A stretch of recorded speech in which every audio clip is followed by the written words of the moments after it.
Belachara offers seniors beautiful apartment living. It's a special, secure place to belong, providing choice, freedom and professional care. Each spacious apartment comes with an ensuite, veranda, security and on-call nurses. Entertain your guests in the elegantly appointed shared spaces. Our vibrant activities program will keep your mind and body active. Belachara welcomes new residents. Call us today on 5202 5300 for a personal tour. Welcome back to News Geelong. A series of paintings interpreting the landscape of the Yarra Ranges after the Black Saturday bushfires of February 2009 is currently on exhibition at our Geelong Gallery. As the Toulouse-Lautrec of the new Geelong art world, Ian Nichols, reports. Well, here we are again at the Geelong Art Gallery. No surprise, we love the place, and the Regional Arts program has been a very successful program, gives opportunities to local artists. In this case, Donald Ramsey, who comes from Fairhaven on the Surf Coast, and the Burnt Landscapes exhibition is very topical. We're on the anniversary of bushfires right now, and a very close subject to the artist, as you will see. Yeah, we've got the anniversary of the Ash Wednesday fires in 1983. Coming up on the 16th of February, and also the Black Saturday fires of 2009. The anniversary is on Thursday this week. So it's that time of the year when it comes to mind, you know, it's right up there. That's right, February, now, Burnt Landscapes, the title says it all, I guess, in many ways. Yeah, I find the burnt landscape quite fascinating from a colour perspective and a composition point of view. It's such a stark contrast to the lush green vegetation, particularly up in the Yarra Ranges area, which is mountain ash rainforest, a lot of it, and to see that stripped back to just the bare landscape with the remnants of the burnt forest, it's quite fascinating. But with the Black Saturday fires in particular, it's inextricably linked to the loss of human life, which sort of affects your whole feeling out in the burnt landscape, because that's just tied in, the human loss is tied in with the landscape. Well, obviously it has affected you enough to put it all on canvas. You know, I had close friends who lived at Marysville who both perished in the fire, and just that fact has really affected my painting somehow. I couldn't tell you exactly how, but I feel that was part of the motivation to want to paint the landscape, was somehow make sense of what happened, which is, you know, what everyone tries to do when any disaster happens. Well, I must say they're very graphic paintings. Nothing's left to the imagination here. Right. Oh, well, hopefully they're an interpretation rather than just a visual document that you could capture in a photograph.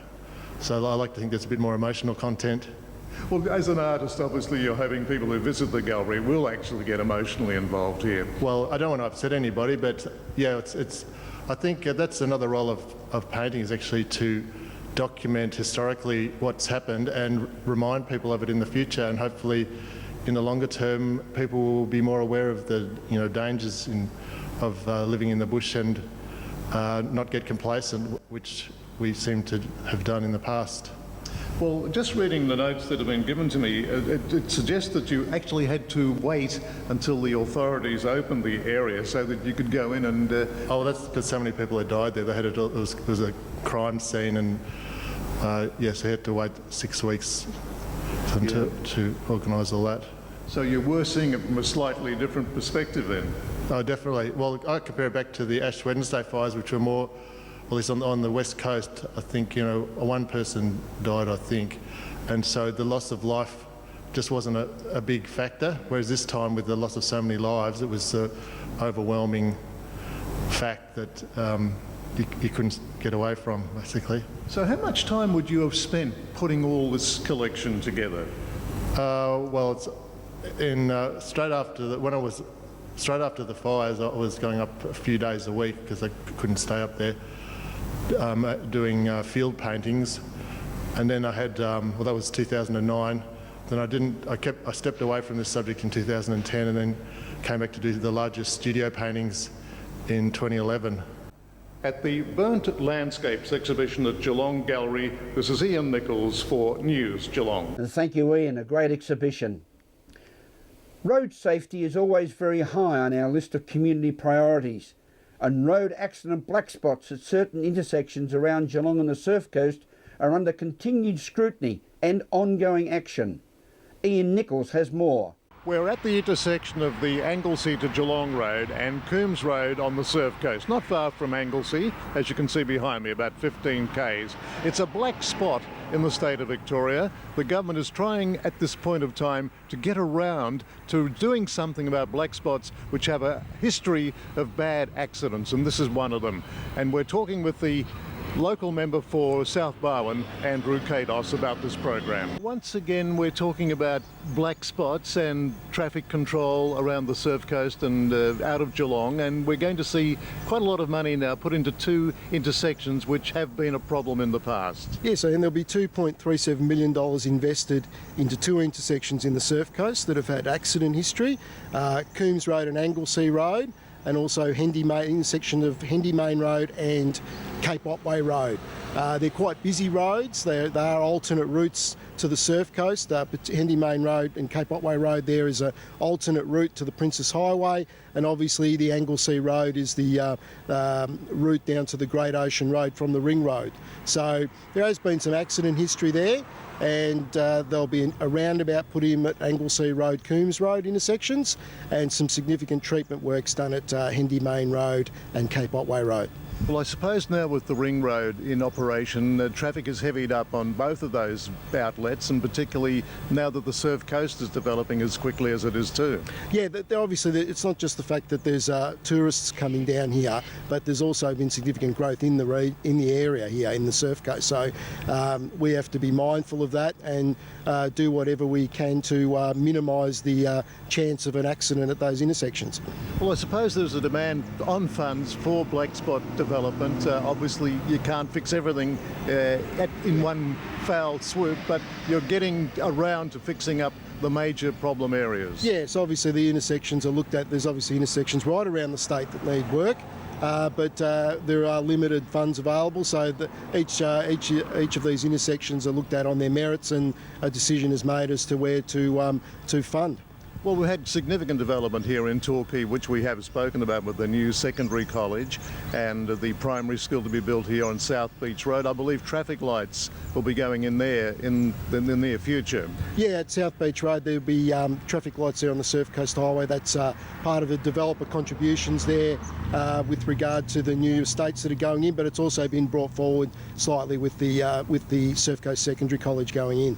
And of course down further around Armstrong Creek, Warralilly there, we've also had traffic lights installed there. Yeah, more lights going in there, but look, that's going to be the nature of the Surf Coast Highway now with development, particularly in Armstrong Creek. There will be intersections. Just as I remember as a child, I used to drive to Torquay, and you wouldn't see a set of lights from Settlement Road. Now there's many lights from Settlement Road. There's several sets of lights, so that's just the nature of development and growth. Yeah, that's progress in action, and with that in mind, of course, the state government has put into place a lot of infrastructure around the Surf Coast area. Well, that's right. The coalition government has invested heavily in the Surf Coast. Since we've come to office, there's almost $60 million of infrastructure has been committed to here on the Surf Coast, with obviously the secondary college, the acquisition of the land for the second primary school, the extension of the Janjuk and Torquay kindergartens, the two Surfs Lifesaving Clubs here, Janjuk and Torquay. There's also a significant upgrade of the Surf Coast Highway, and also another one there at Taylor Park. The Bowls Club is getting significant refurbishment. So the coalition government is certainly recognising that there has been significant growth in the Surf Coast and Torquay, and we need to cater for that growth via infrastructure. We have spoken before about the Surf Coast Highway and the refurbishment that's going on there. Yes. Is that completed yet? No, that'll be commencing shortly. What's happened there is obviously there'll be effectively the highway Torquay bound from the Mountain Eat roundabout to Blackgate Road is going to be completely rebuilt, because that is the original road. So that'll be completely rebuilt. And what's been happening is that Vic Roads has been waiting for the tourist season to finish, because obviously you don't want to be doing those works in the middle of tourist season and inconveniencing the local people and visitors travelling to the region.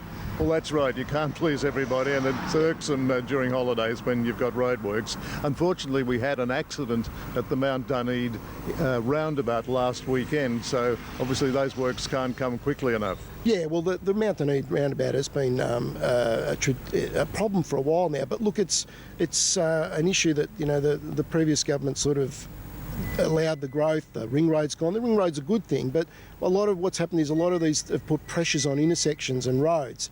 So now we, as a new government, or a reasonably new government, have got to look at these intersections and try and prioritise them and get them fixed. At the intersection of the Anglesey Road and Coombs Road on the Surf Coast, this is Ian Nichols for News Geelong. Thank you, Ian. News Geelong on this Friday night as we go to a break and return with sport and weather after this.